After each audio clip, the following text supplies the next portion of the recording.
Hey guys, what is up? Carter here. Got another video for you. This one's a bit of a stretch. It's another comparison video. And I'm going to be comparing the Strider SMF to the Emerson CQC-13 right here.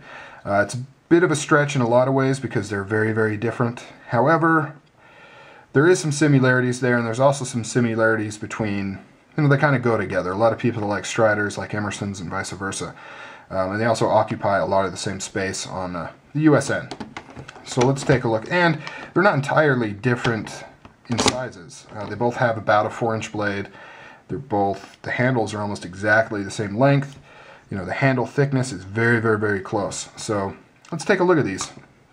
First off, let's talk about differences. We'll start with differences. This is a liner lock folding knife. You can see the titanium liner in there. The locking side is the titanium side. The opposite side is steel. A non-ferrous steel, by the way. This uses the Chris Reeve integral lock, or frame lock as it's often called. It has the hinder lock stop there. Nice thick frame lock there. Material wise, G10, that's similar. There is titanium inside here. This is titanium, obviously a lot more titanium on the Strider. Titanium pocket clip. The blade steel is different. 154 cm S30V. You can see that the blade stock is very, very different. I don't have the numbers on hand. You can see that the Strider is almost twice as thick as the Emerson. So definitely much thicker blade. Blade style, you have a Bowie style blade right here. It is V-ground. This here is kind of more of a leaf shape blade style. Almost full flat ground. I'm just going to call it full flat ground. It does technically have a little bit of a flat spot up here, but for the most part it's full flat ground. Both same length. Strider has like maybe just a touch bit more length to it. The Strider also is a little bit wider, as you can see right there. Opening systems, this uses the thumb disc. This uses a opening hole, actually an opening oval. A few other differences is the pivot is a little bit larger on the Strider, whereas the Emerson's a little bit small. Still large, but a little bit smaller. Both feature a Stonewash blade. This one is Stonewash on the flats. This one is satin on the grinds. Very beautiful, by the way. Pocket clips, they're different, but carry about the same same depth.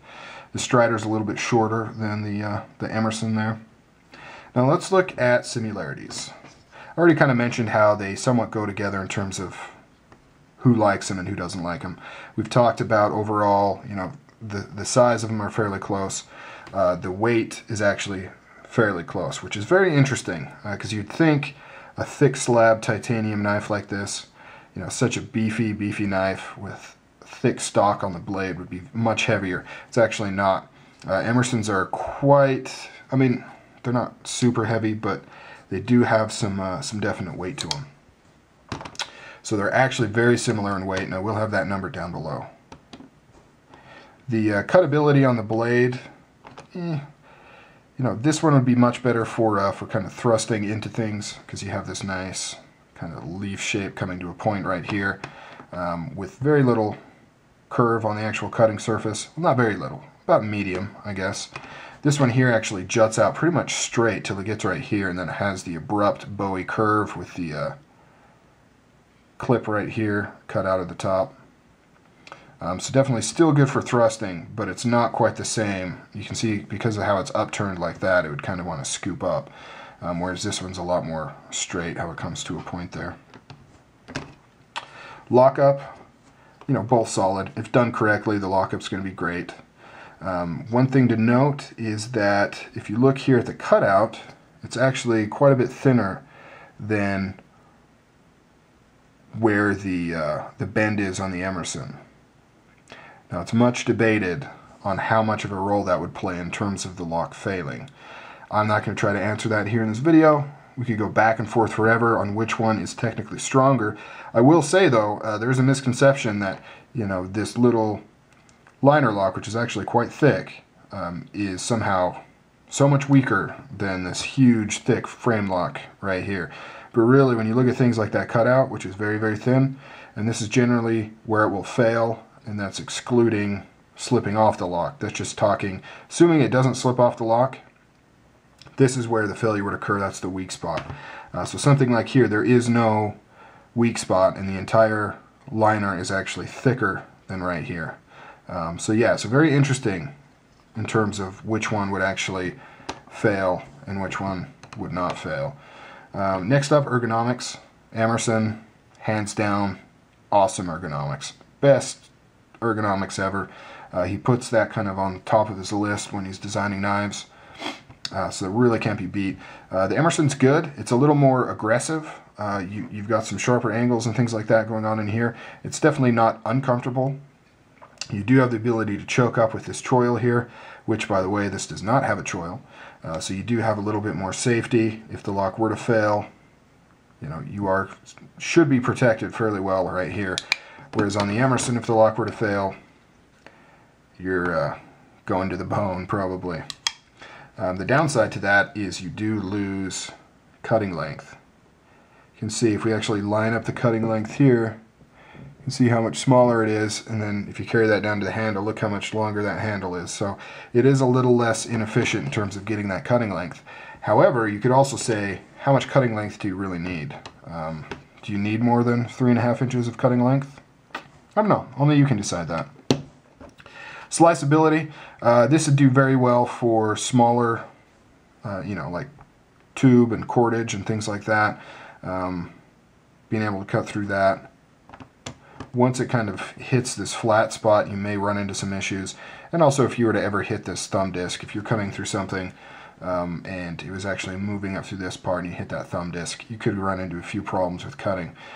So this really isn't meant for, I mean, this is meant more as a tactical fighting blade as opposed to preparing food and such, but of course it could be used in that capacity.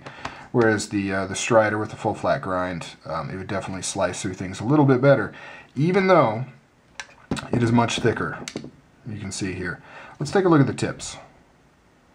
You can see that actually the tips, well, maybe you can't see, are not that different. And in fact, the Emerson actually has a much more abrupt angle to the tip, meaning that from where it turns from thickness to thinness is much more abrupt than the Strider. You have a little bit actual, for how thick this stock is, the tip on your regular Strider is not all that thick and robust. I mean, it's still more so than like a Paramilitary 2, but it's not anything extremely intense there, if you can see. So as far as tip strength, I'd actually have to give that to the Emerson. However, once you get past that, it's a completely different ball game. You can see how much more you have to work with there. So yeah, both definitely, both great knives. Price points, you're looking at about double for the, in fact, pretty much exactly double for the Strider SMF right here. Alright guys, just a quick look at both of these knives together. You know, they're a little out of the league of each other in some ways, but it's still kind of fun to look at them and talk about them.